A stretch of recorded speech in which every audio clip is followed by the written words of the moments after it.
Prišiel som rozbiť tento album.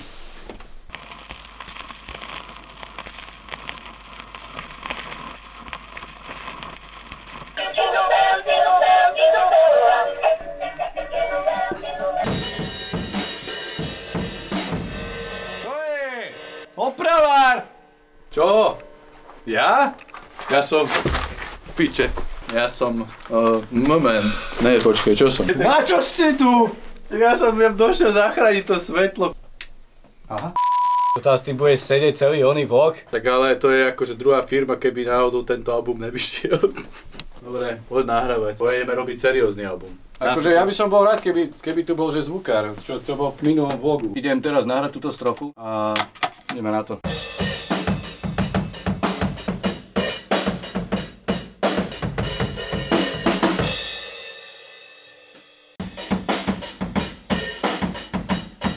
Poď mi tam ujde ruka. Nejdeme radšej ten bridge. Tam som nahrával už predtým, však ale tak si vypočujem, čo som nahral predtým v bridge, ne? Ale tá prvá polka bola fajn, ne? Však hej, idem pozrieť. To bolo ale také z chuti, také proste od srdca, také nádherné proste, to je... Nádherný take. To je úplne presne to, čo vystihuje, ako sa cíti, keď nahrám bice. No ako fakt ma to demotivuje, kámo, fakt.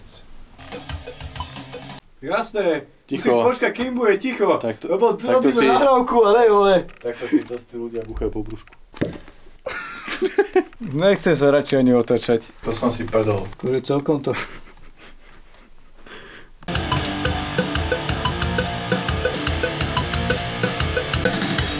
Myslím, že je dobré. Ideme ďalej. So strofou vieme niečo vyčarovať? Na to tu máš veľkého kúzovníka. Ešte na schvál som si sadol, jak sedia technici v rádiu. Oni sedia takto. A takto má nohu a takto sedí a ešte musíš takto držať myšku a prostredník úplne dať takto. Také, že na hovno take. Teraz dám, že je krásny take. Tak dnešné hranie by som zhodnotil asi tak, že je to jedna z najväčších lekcií, ktorú som doteraz mal, keďže dosť sa mi ťažko hrajú tie bicie. Sú to ťažké party, ktoré som si napísal.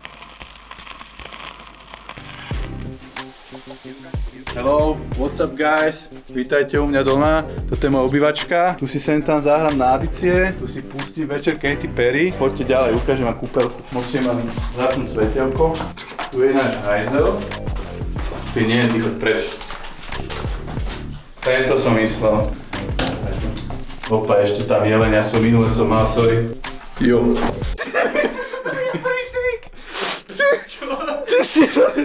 Dal si to na prvý take úplne. Ja som myslel, že skapem od smiechu. No môžem si už tu Katy pustiť. Tominko, ešte chvíľku počkaj, dobre? Chceš sa vyjadriť?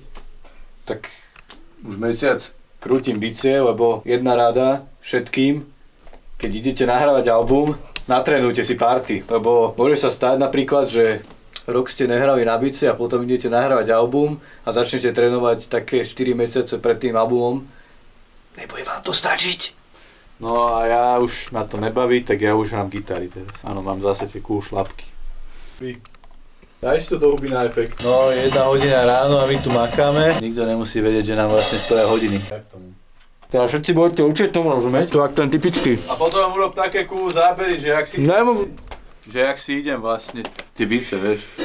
Celý deň sme nahrávali, ale vôbec sa nič netočilo, lebo akože vždycky sme dohodnutí, že príde Daliborko večer. Potom sme pekne krásne tam strihali vlog. A ide teraz rýchlo niečo naklepať, nech to aj vyzerá, že sa robí album, no. Ale on sa naozaj robí. A medzi tým teda tie cool zábery na mňa, hej? Jak si to dávam? Dáme takto.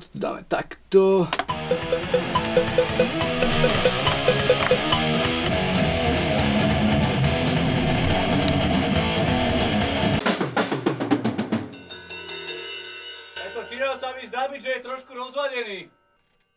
Môžem?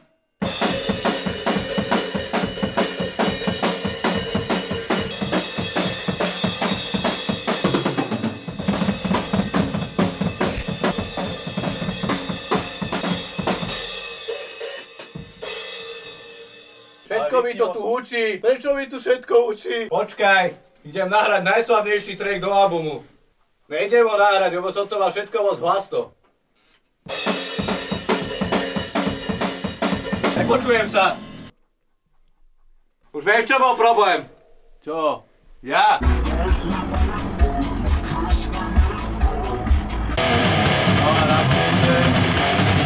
My sme mohli dať, ak si trénujem gitary. Teraz. Toto sú konkrétne bice k jednému špeciálnemu songu na našom albume a som veľmi zvedavý, že čo na neho poviete. Viac info čoskoro. To bolo divné. Väčšinou to robím ja zo seba, debilka.